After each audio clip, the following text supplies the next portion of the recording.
Talking Olympics this morning, Rhea. It's hard to believe it's just a few weeks away. Getting set for 2018. Yeah, Kyle, thanks very much. And the pride and joy of Coquitlam, Larkyn Austman, congratulations. Qualifying the first time ever you will be competing in figure skating. How does it feel when you got the honor?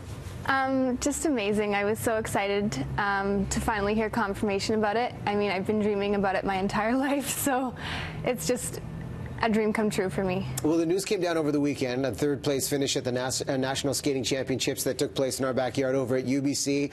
Skating is in your family. I mean, your mom and dad, competitive skaters in the past. Take us through what it took to land that third-place finish to get to this level.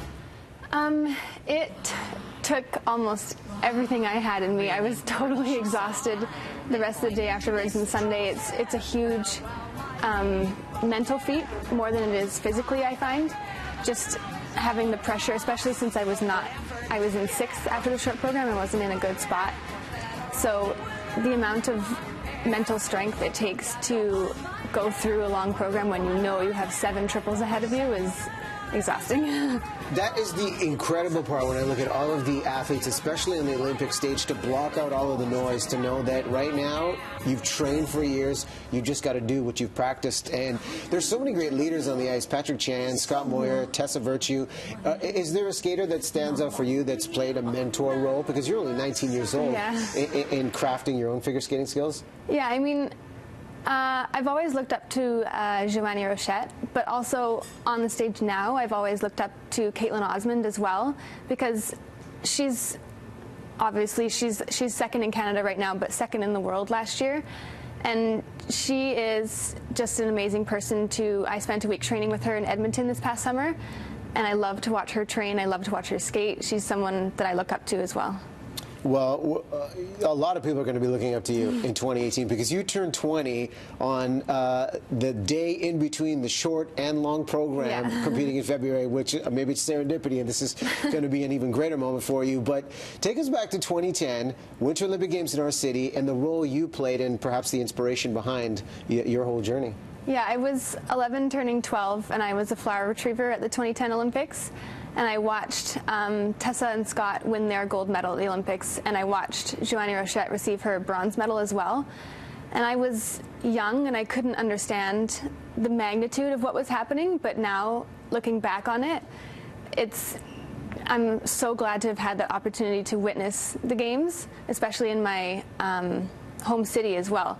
And then qualifying for the games in the same city is just such an amazing experience. But there's such a great deal of sacrifice, and I think this is where the respect, and personally speaking, I respect all these athletes of what they have to give up with time and money and get to this point. And 2 years ago, training camp, Colorado Springs, you'd quit this sport altogether. Yeah. I was 16, living in Colorado pretty much on my own. I had to make food for myself. I was doing school online. I was getting myself to and from the rink, and then also trying to focus on training.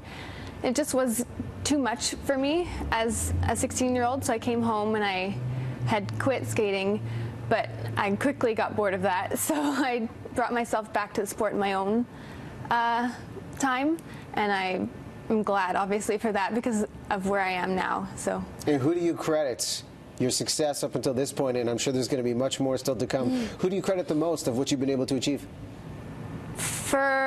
Mostly, I would say my coaches, Zdenek Pazderek and Liz Putnam, but also my parents. My parents have sacrificed everything for me in my skating, and I couldn't understand that either when I was younger, but I get it now. You're getting set to compete. First Olympic Games for you, hopefully first of many. What are you excited about the most? What makes you the most nervous about the experience of going over to Korea? I'm just so excited to go and experience everything the Olympics can offer, because I just want to go and skate the best that I can, but also go to everything that I can. I want to go to all the events that I possibly can, go to opening and closing ceremonies, and I just want to be able to soak up everything that the Olympics can offer. And I'm not quite nervous yet. Hasn't sunk in that much, so I'm sure when I get there I'll probably get nervous.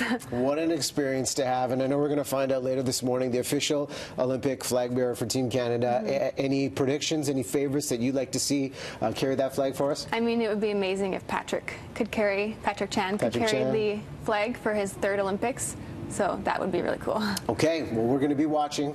Thank you so much for coming on. I know you got a proud papa in the green room here with us today. This is a great story. Excellent to meet you. Thank you. And Russell Kate, go Team Canada. Countdown's on. Feb 9, it all goes down. Yeah, pretty exciting time, no doubt. You got the right idea. Take advantage of everything. Like you say, opening, closing ceremonies. Don't miss a single event. And good luck to you as well. Thank you.